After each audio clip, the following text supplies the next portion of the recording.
Disclaimer. இந்த video எந்த loan app bank அல்லது ஃபினான்ஷியல் சர்வீஸையும் ப்ரமோஷன் செய்யவில்லை. இது கல்வி மற்றும் பொது தகவல். வணக்கம் நண்பர்களே, வெல்கம் டு விடி தமிழ். நான் உங்கள் விஸ்வநாதன்.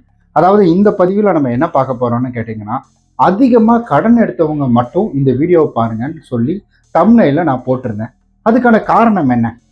அதாவது நிறைய கடன் எடுத்து அதை கட்ட முடியாமல் இருக்கக்கூடியவங்களுக்கு இதில் சொல்யூஷன் கிடைக்கும் அப்படின்றது தானே காரணம். ஸோ இந்த வீடியோவில் நான் நிறைய விஷயங்களை பகிர்ந்துக்க போகிறேன்.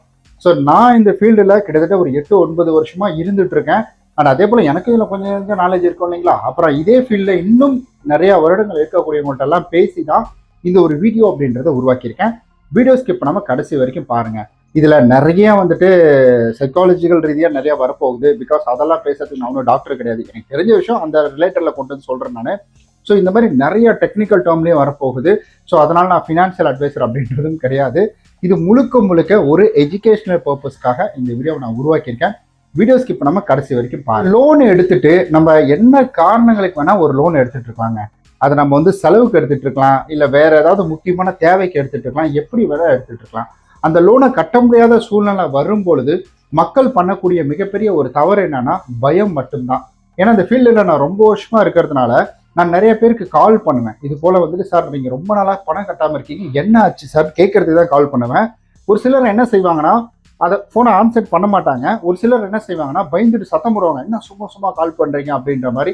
மேடம் நான் இன்னைக்கு தான் கால் பண்ணுறேன் உங்களுக்கு, ஸோ அப்படின்ற மாதிரி சொன்னோம்னா அதுக்கப்புறம் நம்ம பேசுறதை பொறுத்து அவங்க நம்மள்ட்ட கிளியராக அவங்களுடைய சுச்சுவேஷன் அப்படின்றத எக்ஸ்பிளனேஷன் கொடுப்பாங்க. அடுத்தது இதில் இன்னொரு முக்கியமான விஷயம் என்ன அப்படின்னு கேட்டிங்கன்னா, இன்னொருத்தவங்க டேரெக்டாக சண்டைக்கு வந்துடுவாங்க. எப்பறம் நீ எனக்கு கால் பண்ணலாம் அப்படின்ற மாதிரி சண்டைக்கு வந்துடுவாங்க. இந்த 3 கேட்டகரி தான். ஸோ இந்த 3 கேட்டகரியுமே தப்புன்னு தான் நான் சொல்லுவேன். அதாவது நம்ம பயப்படுறதும் தப்பு, நம்ம ரெஸ்பான்ஸ் பண்ணும்போது பதட்டப்படுறதும் தப்பு, அதே போல கோவப்படுறதும் தப்பு தான். முதல்ல நான் என்ன சொல்றேன்னா, நம்மளால பணம் கட்ட முடியலன்னு முதல்ல தெரிஞ்ச உடனே அந்த சம்பந்தப்பட்ட நிறுவனம், வங்கி நிறுவனமோ அல்லது நீங்க ஃபினான்ஷியலோ, ஸோ ஃபினான்ஷியலா அதாவது நம்மளுடைய அப்ளிகேஷன் நிறுவனமோ யாராவது ஒருத்தர்ல நீங்க லோன் எடுத்திருப்பீங்க, அவங்களுக்கு ஃபர்ஸ்ட் இன்ஃபர்மேஷனை கொடுங்க, பாஸ் பண்ணிடுங்க. ஆக்சுவலி நீங்க கஸ்டமர் கேருக்கு கால் பண்ணீங்கன்னா தான் உங்களுக்கு சொல்யூஷன் கிடைக்கும். அப்படி இல்லைன்னா டைரக்டா மேனேஜரை பார்த்தா தான் உங்களுக்கு சொல்யூஷன் அப்படின்றது கிடைக்கும். அது இல்லாம நம்ம கலெக்ஷன் பர்சன்ட்ட பேசிக்கிட்டு ஸோ இது போல எனக்கு டைம் கொடுங்க அப்படின்னு சொன்னா சொல்யூஷன் கிடைக்காது. 1 மந்த் வரைக்கும் உங்களை ஃப்ரீயா விட்டு வச்சிருப்பாங்க. ஸோ ஜஸ்ட் உங்களுக்கு மெசேஜ் வரலாம், அப்பக்கப்போ ஒரு கால் அப்படின்றது வரலாம். அதுக்கப்புறம் பார்த்தீங்கன்னா தொடர்ந்து கால் வரும். 2வது மாசம்லாம் தொடர்ந்து உங்களை போட்டு ஒரு நச்சரிக்கை ஆரம்பிச்சிருவாங்க. இந்த மாதிரி தான் ஸ்டெப் பை ஸ்டெப்பாக போயிட்டு இருக்கோம். கலெக்ஷன் பர்சன் கிட்ட இது எப்போ போகும் அப்படின்னு கேட்டிங்கன்னா, நீங்கள் அந்த லோனை 0 மந்த், அதாவது 0 to 1 அப்படின்னு வருது பார்த்தீங்களா, இந்த 0 to 1 நீங்கள் அதை பேமெண்ட் பண்ணினா அடுத்தது பக்கெட் 1 அப்படின்ற ஒரு கான்செப்ட்ல என்ன செய்வாங்கன்னா, இதை ஏஜென்சி கிட்ட இல்லை டெலிகாலிங் டீம் கிட்ட கொடுத்துருவாங்க. 0 to 1 அப்படின்றதுல ஜஸ்ட் ரீமைண்டர் மெசேஜ் இந்த மாதிரி தான் வரும். ஸோ அதனால இந்த ஒரு டைம்லயே இப்போ எனக்கு கிளியரா தெரியும், திடீர்னு ஒரு நாள் என்னால் பணம் கட்ட முடியாது அப்படின்ற மாதிரி, நாளைக்கு டியூனா இன்னைக்கு கட்ட முடியாது அப்படின்ற மாதிரி வராது. அது 100ல் 1-2 பேருக்கு வேணா வரும். ஏதாவது விபத்து ஆகிறதா இருக்கட்டும், சரி, இல்லை அந்த காசு தொலைஞ்சு போகுது, இல்லை அந்த காசுக்கு வேற ஏதாவது பெரிய வேலை வர்றது, இந்த மாதிரி விஷயம் 100ல் 1-2 பேருக்கு வேணா வரும். ஆனால் மெஜாரிட்டியா நமக்கே முன்னாடி தெரிஞ்சிடும். அதாவது நம்மளால இந்த மாசம் கட்ட முடியாதா, சமாளிக்க முடியாது, வேற ஏதாவது ஆப்ஷன் இருக்கா அப்படின்னு பார்த்தா இல்லை அப்படின்றது. ஸோ என்னை பொறுத்த வரைக்கும் என்னன்னா, ஆப்ஷன் இருக்கான்னு 101% தேடி பாருங்க. அப்படி இல்லை அப்படின்ற பட்சத்தில் மட்டும் நீங்க பிரான்ச்சோ அல்லது அந்த நிறுவனத்தையோ நீங்க அப்ரோச் பண்ணி கேளுங்க. இது போல என்னால இன்னும் 2 மாசத்துக்கு இதை கரெக்டாக கட்ட முடியாது, இல்லை என் வேலையே சுத்தமா போயிடுச்சு, இப்போ நான் இந்த இடத்துல என்ன செய்யலாம் சார், இதை ஏதாவது நான் கரெக்டான முறையில் கொண்டு போகணும்னு நான் ஆசைப்படுறேன், இதில் எந்த சிக்கலும் வந்துடக்கூடாது, பிகாஸ் எனக்கு சிவில் ஸ்கோர் ரொம்ப முக்கியம், இந்த டைம்ல நான் கடனும் வாங்க முடியாது, வேற ஏதாவது லேண்டை வச்சு பண்ணோம்னா அதுக்கும் என்கிட்ட பைசா கிடையாது, அதுக்கு கூட ஒருவேளை நான் பண்ற மாதிரி இருந்தேன் அப்படின்னா லேண்டை வச்சு பண்ற மாதிரி தான், அதுக்கு டைம் வேணும், அது வரைக்கும் கட்டுறதுக்கு என்கிட்ட பைசா கிடையாது, நான் என்ன தான் சார் பண்றது அப்படின்ற மாதிரி பிரான்ச்சை அப்ரோச் பண்ணி நீங்க கேட்கும் பொழுது, யோ வான் பிரச்சனை எதுக்கு ஏன்டன்னு சொல்றேன், ஒழுங்கா 1ஆம் தேதினா பணம் கட்டு அப்படின்னு சொல்லுவாங்கன்னு நினைக்கிறீங்களா? அப்படிலாம் சொல்ல மாட்டாங்க. ஸோ நம்ம எப்போ போய் பேசுறோம் அப்படின்னா, நம்ம நீங்களே சொல்லுங்களேன், நீங்க எப்போ இந்த மாதிரி பணம் கட்ட முடியலன்னு மேனேஜர்கிட்ட போய் பேசுனீங்க? ஸோ மேனேஜர்கிட்ட பேசுனீங்கன்னா அந்த கலெக்ஷன் மேனேஜர்கிட்ட பேசுனீங்களா? ஸோ அதை கீழே கமெண்ட் பண்ணுங்க. ஸோ அந்த மாதிரி நம்ம ப்ராப்பராக முன்கூட்டியே, இன்னும் டியூ கம்ப்ளீட் ஆகல, அந்த டியூ டேட் வரல, ஆனால் அதுக்கு முன்னாடியே நம்ம இதை தெரிஞ்சு நம்ம போய் அப்ரோச் பண்ணுறோம் அப்படின்னா, அப்போ ஆப்வியஸாக அந்த இடத்துல அவங்க என்ன பண்ணுவாங்கன்னா, ஓகே சார் ஏதாவது ஆப்ஷன்ஸ் இருக்கான்னு பார்க்குறேன், இல்லை ஒருவேளை டென்யூர் டேட் எக்ஸ்டெண்ட் பண்ணி கொடுக்கட்டா, இல்லை வேற ஏதாவது ஆப்ஷன் இருக்கான்னு நான் செக் பண்ணுறேன் சார், மோரட்டோரியம் இல்லை தள்ளி வச்சு உங்களுக்கு வட்டி அதில் ஆட் பண்ணிக்கிறதா அப்படின்ற மாதிரி இருக்கான்னு நான் செக் பண்ணி பார்த்துட்டு சொல்கிறேன் அப்படின்னு சொல்லி ஃபர்தராக அவங்க செக் பண்ணுவாங்க. இந்த இடத்துல இதுதான் ரூல்ஸ், நீ பண்ணி தான் ஆகணும் அப்படின்றது கிடையாது. நம்ம ஹம்பிள் ரிக்வஸ்ட் வைக்கிறோம். ரிக்வஸ்ட் வச்சா ஆப்வியஸாக அந்த இடத்துல அவங்க கண்டிப்பாக நமக்கான வந்துட்டு அந்த ஒரு ஆப்ஷன் அப்படின்றத கொடுக்கறதுக்கான வாய்ப்புகள் இருக்கு. அதனால நீங்கள் ஃபர்ஸ்ட் பேசும்போது ப்ரிப்பேர் ஆகிட்டு போயிடுங்க. ப்ரிப்பேர் பண்ணிக்கோங்க. அதாவது அவர் கேட்டால் இப்படி பேசுகிறோம், நம்ம இருக்கிற சுச்சுவேஷன் இதுதான், வேற ஆப்ஷன் கிடையாது அப்படின்ற மாதிரி. சார் இந்த மாதிரி ஏதாவது ஆப்ஷன் இருக்காம, மொரட்டோரியம் இருக்காம, ஒழுங்காக பண்ணி கொடு. இல்லைன்னா சார் அதெல்லாம் பண்ணலாம், பண்ணுங்க சார், எல்லாம் உங்களால முடியாது, அதுக்காக வந்துட்டு சார் ப்ளீஸ் சார் பண்ணி கொடுங்க, அதுவும் கிடையாது. அதாவது சார் இந்த மாதிரி என்னுடைய சூழ்நிலை, இப்போ நான் சொல்கிறதே சொல்லுங்களேன் சார், இப்போ வந்துட்டு நான் கரெக்டாக ஒரு 1 இயர் வந்து பேமெண்ட் பண்ணிட்டு இருந்தேன். இப்போ அன்ஃபார்ச்சுனேட்லி என்னுடைய வேலையில் ப்ராப்ளம் வந்ததுனால என்னால் அந்த பணத்தை கட்ட முடியல சார். ஸோ இப்போ ஆப்போசிட்டில் இருக்கார், என்னால் கட்ட முடியல சார், நான் என்ன பண்ணுறதுன்னு எனக்கு தெரியல, கொஞ்சம் அது வேறு ஏதாவது ஆப்ஷன் இருக்கா, இல்லை வந்துட்டு நான் ஏதாவது இதில் பண்ணணுமா? ஏன்னா நான் லேண்டுக்கு ட்ரை பண்ணிட்டேன், நான் வந்து காசு வந்துட்டு வேறு எங்கேயாவது ரொட்டேஷன் பண்ணலாம் ட்ரை பண்ணிட்டேன், கிடைக்கல.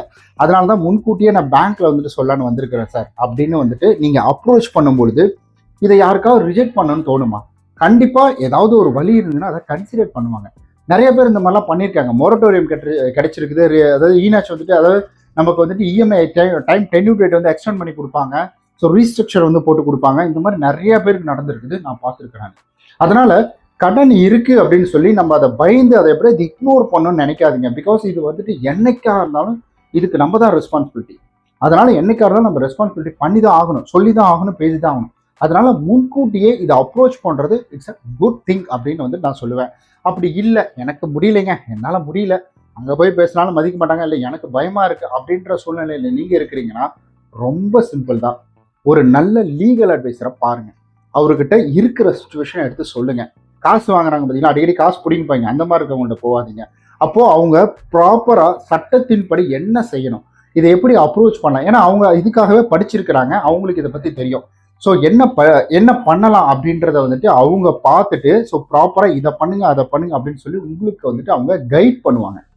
ஸோ நம்ம இந்த ஃபீல்டில் இருக்கிறோம், பட் அதை இம்ப்ளிமெண்ட் பண்ணுறது அப்படின்றது நல்ல ஒரு ஃபினான்ஷியல் அட்வைசர் மூலியமாக தான் நீங்கள் இம்ப்ளிமெண்ட் அப்படின்றது பண்ணுங்க.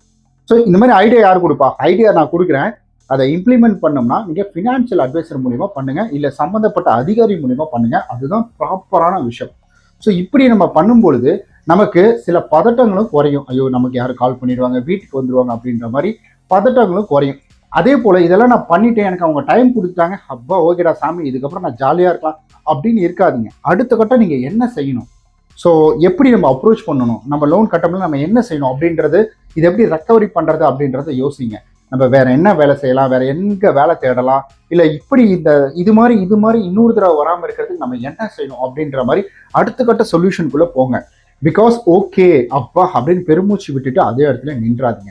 ஏன்னா நான் எவ்வளோ பேரை பார்க்குறேன், அவங்க என்கிட்ட ஃபர்ஸ்ட் டைம் நான் பண்ண தப்பே இதுதாங்க, முதல் தடவை எனக்கு 3 மாதம் டைம் கொடுத்தாங்க, நான் அப்பயே வந்துட்டு வேற ஏதாவது பண்ணியிருக்கணும், நான் என்ன பண்ணிட்டேன்னா சரி விடு பார்த்துக்கலாம் அப்படின்ற மாதிரி அப்படியே வந்து லிபரலாக விட்டேன்.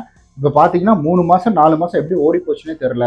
இப்போ மறுபடியும் பணம் கட்டும், எனக்கு போய் திரும்ப கேட்குறது எனக்கு அசிங்கமாக இருக்குது. ஏன்னா நான் முதல் தடவை கேட்கக்குள்ள அவங்க டைம் கொடுத்துட்டாங்க, ப்ராப்பராக சொல்லி தான் கொடுத்தாங்க. ஸோ அப்படின்ற மாதிரி வந்து நம்மள்கிட்ட சொன்னாங்க. ஏன்னா பிகாஸ் இதெல்லாம் ஸ்டாப் பண்ணோம்னா உங்களுக்கு பேக் எண்ட் ஆட்டோமேட்டிக்காக ரன் ஆகிட்டு இருக்கக்கூடிய ஈனாச் வந்துட்டு ஸ்டாப் பண்ணணும், அதில் சில வேலைகள் பார்க்கணும். அதே போல் வந்துட்டு நமக்கு இது இருக்குது பார்த்தீங்களா, நம்மளுடைய வந்துட்டு சிவில் ஸ்கோர், அதில் ரிப்போர்ட்டிங்கை ஸ்டாப் பண்ணி வைக்கணும், இல்லை அதில் ரிப்போர்ட்டிங்கை வந்துட்டு மறுபடியும் மாற்றணும். இந்த மாதிரி பேக் எண்டில் நிறைய வேலை இருக்குது.